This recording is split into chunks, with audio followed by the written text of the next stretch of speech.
Harley-Davidson's brand new high-tech iteration of their long-loved sporty motorcycle, the Sportster S, up against the newly released 2023 version of the favourite from Indian, the FTR Sport. If you're after a powerful, high-tech, flat-tracker-inspired cruiser, then these two are impossible to ignore and are offering a seriously huge amount of value. Both are vying for the crown of best sporty cruiser, and today we're going to dive headfirst into exactly what the differences are and find out once and for all who comes out on top. G'day, I'm Kwackajack, and welcome to another episode of the Versus series. This is where we take similar bikes you might be looking to choose between and put them under the magnifying glass to find out exactly where they differ and help you with your buying decisions. In this episode, we've got two beautiful, powerful, and popular machines going head to head to analyze the styling, claimed engine and power specs, exhaust notes, weight, suspension and brakes, fuel economy, features, and price, to see where they stack up. Before we get into it though, make sure to subscribe if you're new, so you stay up to date with the latest in motorcycle news, and a big thanks to subscriber The Centaur for leaving this matchup suggestion. Alright, let's get straight into it and take a look at the styling of these two high quality motorcycles. The Sportster S is the next generation of a line of bikes that has ranged back to 1957 and was a popular class amongst the Harley stable. It has an aggressive, sporty and sleek design with matte black finishes scattered throughout and an exhaust that is reminiscent of Harleys of old with a flat tracker inspired design. I'm personally a fan and really like the side profile, being very different to the big old lumps that we usually see from them, while definitely still incorporating their own DNA. In fact, the only thing I don't like about it is the exhaust, which I would be replacing pretty much straight away. That front headlight has been a point of contention for some too, but I personally don't mind it. The Indian FTR Sport, on the other hand, is the latest 2023 model of their very popular flat tracker inspired line of motorcycles. There are 3 models available, all featuring the same engine, just with different cosmetic changes. There's the base, the sport, and the carbon, with another rally version also being available in other regions. Today though, we're going to be looking at the new middle-of-the-range model, the Sport, which replaces the old S. It's an even sportier looking version, which I think is much more distinct than the older models.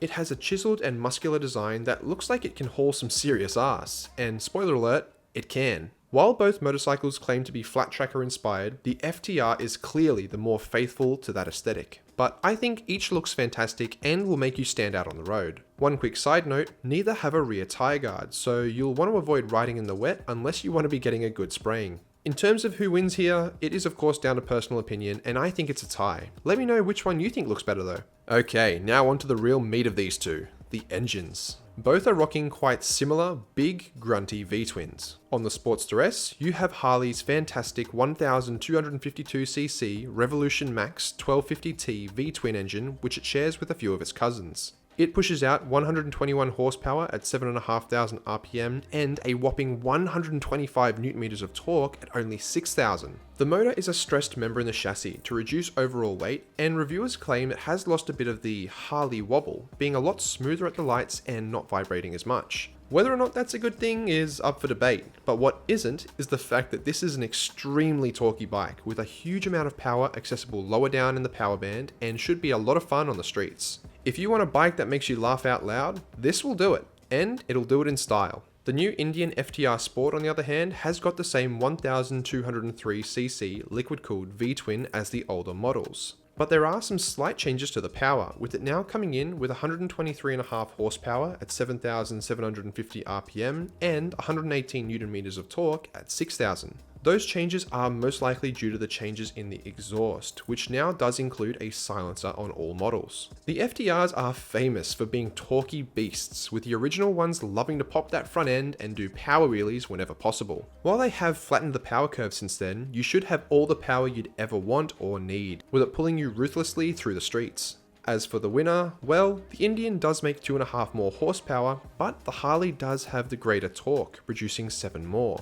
That is a bigger and likely more noticeable difference, and is why the Sportster S comes out on top in this department. Really, each of these bikes has more than enough grunt to put a huge smile on your face, and blast you from light to light or into the mountains at lightning speed. And the torque you'll have on tap will be addictive. Now let's also have a listen to the stock exhausts.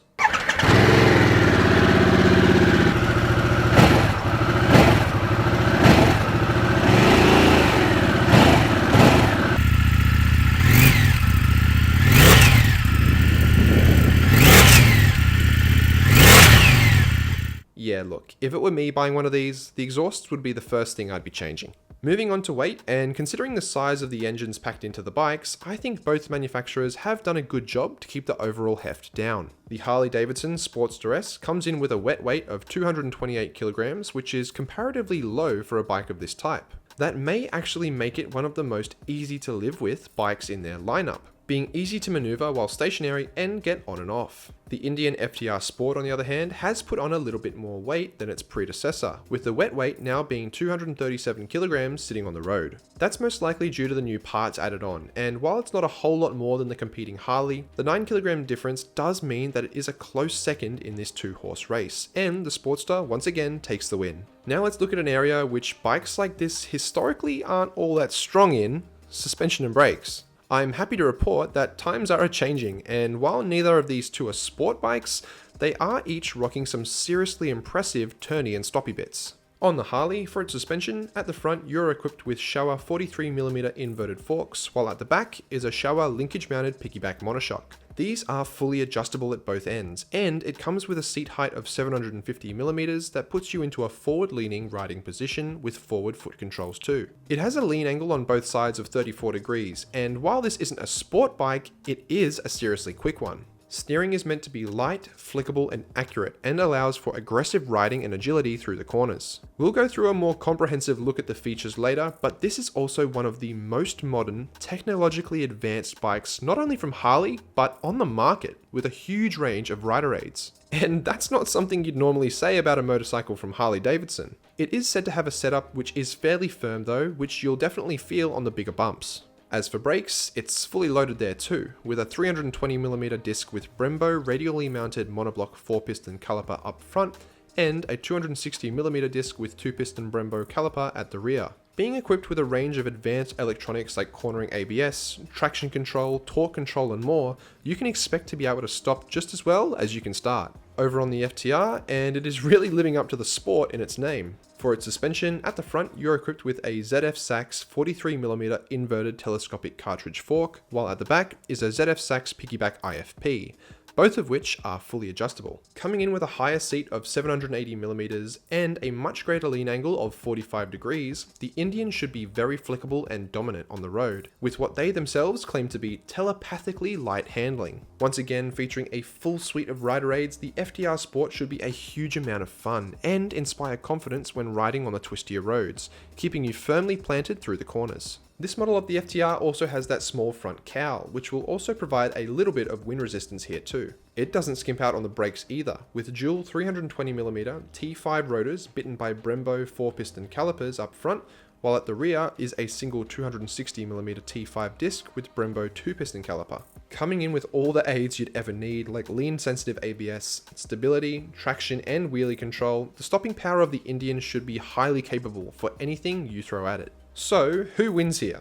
Well, the FTR should be the sportier of the two. Having a higher seat, much greater lean angle along with its dual front discs compared to the Sportster's single, it edges out the competition. While it is slightly heavier, I think with the greater suspension travel and ergonomic setup, you'd be able to tip this thing further and carve corners harder before you reach its limits. Both should perform well, and really unless you're taking them to the track or really trying to keep up with the sport bikes through the twisties, I'd say the performance on each will be enough to have a bloody good time. But how long are you going to be able to have a good time for before you inevitably need to stop and refuel? Our next category is fuel economy, and unfortunately neither does particularly well. I'm going to preface this by saying with the size of the motors in these two, the fuel economy you'll likely see will vary dramatically depending on how ham-fisted you are and you're using the motorcycles.